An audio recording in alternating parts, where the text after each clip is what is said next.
अक्षीय स्थिति में विद्युत क्षेत्र की तीव्रता का व्यंजक हमें ज्ञात करना है। वो कैसे करेंगे ये मैं आपको बताऊंगा।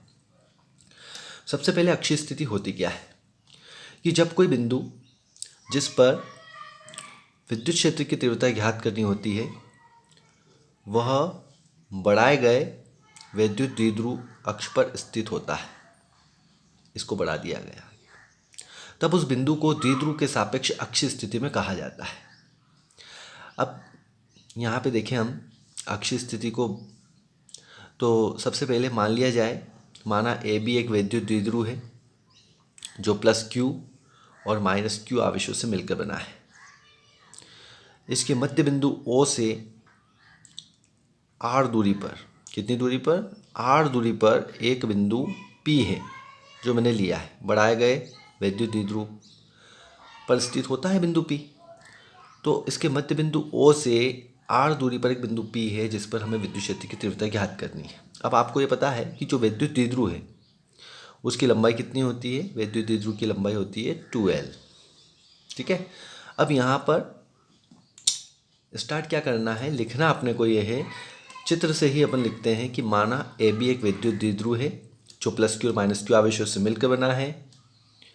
इसके मध्य बिंदु O से R दूरी पर एक बिंदु P है जिस पर विद्युत क्षेत्र की तीव्रता ज्ञात करनी है। विद्युत द्विध्रुव की लंबाई 2L है। इतना आपको लिखना है। अब सबसे पहले ये लिखने के बाद आपको यहाँ पर लिखना है जो बिंदु A है, बिंदु A पर स्थित प्लस Q आवेश के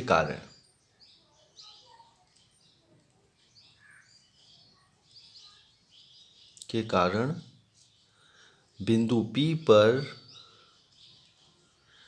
विद्युत क्षेत्र की तीव्रता, ये आपको लिखना है, विद्युत क्षेत्र की तीव्रता। तो बिंदु A पर प्लस क्यू आवेश के कारण, जो बिंदु A पर स्थित है प्लस क्यू आवेश के कारण बिंदु P पर विद्युत क्षेत्र की तीव्रता क्या हो जाएगी, इसको हम यहाँ पर E1 ले लेते हैं। अब ये E1 कहाँ से आया, तो इसके लिए देखिए, आप चित्र में देखिए, इस प्लस क्यू आवेश के कारण बिंदु P पर एक तीव्रता लगती है, यानी कि इस पर जो तीव्रता होगी उसको हम इस प्रकार से आगे की ओर ले जाएंगे E1। ठीक, और उतनी ही तीव्रता फिर B पर जो माइनस क्यू आवेश है उसकी ओर विपरीत दिशा में यहाँ पर होगा, वो होगा E2। तो यहाँ पर E1 और E2 के बीच जो बिंदु P होगा इसकी परिणामी तीव्रता अपन बाद में लेंगे। अब यहाँ पर प्लस क्यू आवेश के कारण बिंदु P पर विद्युत क्षेत्र की तीव्रता, तो 1/4πε0 इंटू क्यू अपॉन ये क्यू अपॉन यहाँ से A से लेकर P तक की दूरी, तो यहाँ पे हो जाएगा AP का स्क्वायर। ठीक, अब ये AP का स्क्वायर हो गया, तो E1 बराबर 1/4πε0 इंटू क्यू अपॉन, अब AP स्क्वायर का मान हमें रखना है, तो AP स्क्वायर का मान देखो क्या होगा, यहाँ पर इसको मान सकते हो, ये मध्य बिंदु है तो दोनों को दो बराबर भागों में बांटता है, तो ये L और ये भी L होगा। आप यहाँ से देखेंगे O से लेकर P तक की दूरी जो है वो R है, तो यदि मैं R में से इस L को घटा देता हूँ तो मुझे AP मिल जाएगा, यानी कि मैं लिख सकता हूँ यहाँ पर R माइनस L का होल स्क्वायर, चूँकि करके हम यहाँ पे लिख देते हैं, चूँकि AP बराबर जो हमने लिया है वो OP माइनस OA, और AP बराबर जो OP का मान है देखिए R है, माइनस OA का मान L है, तो इस तरीके से हमने वहाँ से लिख दिया है। तो E1 बराबर 1/4πε0 into q upon R minus L का होल स्क्वायर आ जाएगा। ठीक, इसको हम यहाँ पर समीकरण 1 दे देते हैं। ठीक, अब इसी प्रकार से आपको क्या करना है, बिंदु B पर स्थित माइनस क्यू आवेश के कारण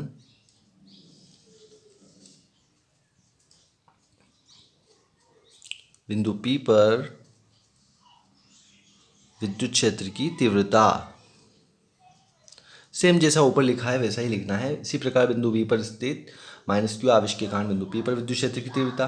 तो यहाँ पर हो जाएगा E2 बराबर क्या होगा, E2 बराबर 1/4πε0 इंटू क्यू अपॉन, यहाँ से देखिए B से लेकर P तक की दूरी, तो ये हो जाएगा BP का स्क्वायर।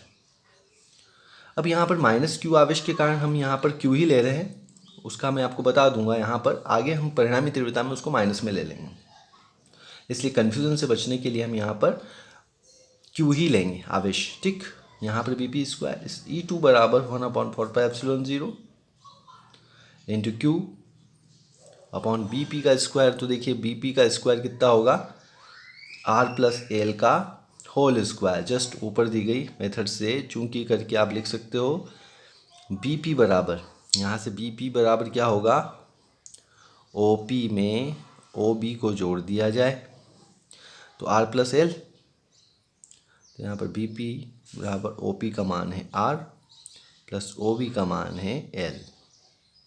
यह आ गया, इसको समीकरण 2 दे देते हैं। अब चूंकि E1 व E2 एक ही रेखा पर,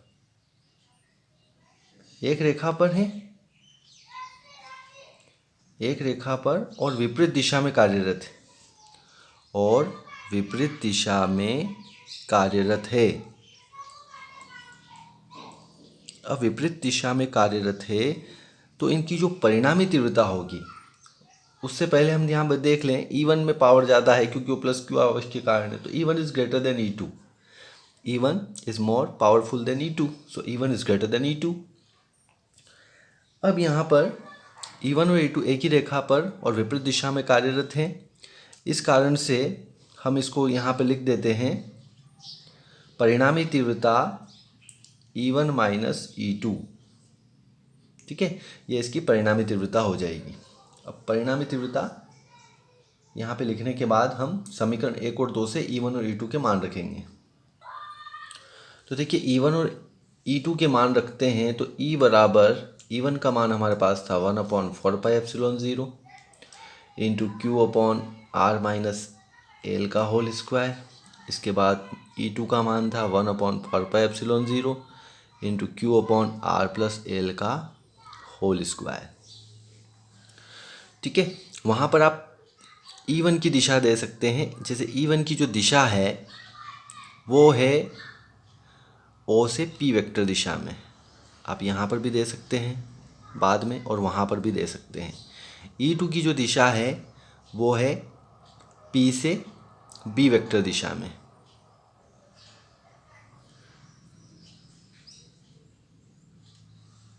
ये PB वेक्टर दिशा में हमने यहाँ पे लिख दिया। आप E1 और E2 के सामने भी लिख सकते हैं जो उनकी दिशा है। AP वेक्टर दिशा में लिख सकते हैं, OP वेक्टर दिशा में लिख सकते हैं। जैसे यहाँ पर आप AP लिख दें तो ये ज़्यादा बेटर है, क्योंकि A से हम लेते हैं तो AP वेक्टर दिशा में और इधर लेते हैं तो PB वेक्टर दिशा में। अब इसके बाद यहाँ पर आपको ये परिणामी तीव्रता है E ही रहेगा। E बराबर यहाँ से कॉमन लेना है 1/4πε0, यहाँ अंदर बचेगा Q R-L का whole square minus Q upon R+L का होल स्क्वायर। ठीक है, अब यहाँ से आप Q भी ले सकते हैं बाहर, तो मैं यहाँ पर Q को भी बाहर ले लेता हूँ। ठीक है, दोनों तरफ ये अपने पास, तो हम यहाँ से इसको 1 कर देते हैं और बाहर Q लिख देते हैं। ठीक, E बराबर हो जाएगा Q/4πε0 और यहाँ पर देखिए दोनों का लघुत्तम आएगा, तो यहाँ पर बचेगा R-L का होल स्क्वायर। तो देखिए एक प्लस का एक माइनस का है, तो यहाँ पे मैं लिखता हूँ R² माइनस L स्क्वायर। ठीक, अब क्रॉस गुणा होता है, दोनों आते हैं, तो यहाँ पर R+L का होल स्क्वायर माइनस यहाँ पर R-L का होल स्क्वायर। ठीक, तो E बराबर Q/4πε0 R+L का होल स्क्वायर माइनस R-L का होल स्क्वायर। इसको ओपन करेंगे, R² plus L square plus 2RL, आप सूत्र का भी उपयोग कर सकते हैं, माइनस का R², देखिए माइनस का गुणा भी होगा, जब ये प्लस का L होगा तो ये माइनस का हो जाएगा, और ये प्लस यहाँ पे प्लस 2RL होगा, तो देखिए क्या होगा, -2RL होगा तो यहाँ प्लस का 2RL हो जाएगा, बाहर से माइनस का गुणा हो जाएगा, ये R square minus L square का होल स्क्वायर। ठीक, अब ये कट जाएंगे, आर स्क्वायर, ये एल स्क्वायर से एल स्क्वायर कट गया। अब यहाँ पर कुछ भी नहीं है, बस जो हमारे पास बचा है वो हम लिख लेंगे 4πε0 2RL 4RL upon R square minus L square का होल स्क्वायर। ठीक है, अगली स्टेप में मैं यहीं पे लिख देता हूँ। देखिए, इसको हम लिखेंगे 1/4πε0 और यहाँ से मैं क्या करता हूँ, Q के साथ Q को यहाँ से उठाया और 4RL इसमें से मैं 2L को ले लेता हूँ और यहाँ पर 2R को बाहर कर देता हूँ। ऐसा क्यों किया? वैद्युत ध्रुवाघूर्ण के लिए जानते हैं। तो E बराबर 1/4πε0 इंटू ये वाला जो भाग होता है ये P कहलाता है। P बराबर Q इंटू 2L वैद्युत ध्रुवाघूर्ण। तो मैं इसको 2PR इस प्रकार से लिख देता हूँ, R square minus L square का होल स्क्वायर न्यूटन प्रति कूलाम। ये आपकी वैद्युत द्विध्रुव के कारण किसी बिंदु पर अक्षीय स्थिति का व्यंजक है। हेंस प्रूव कर सकते हैं आप।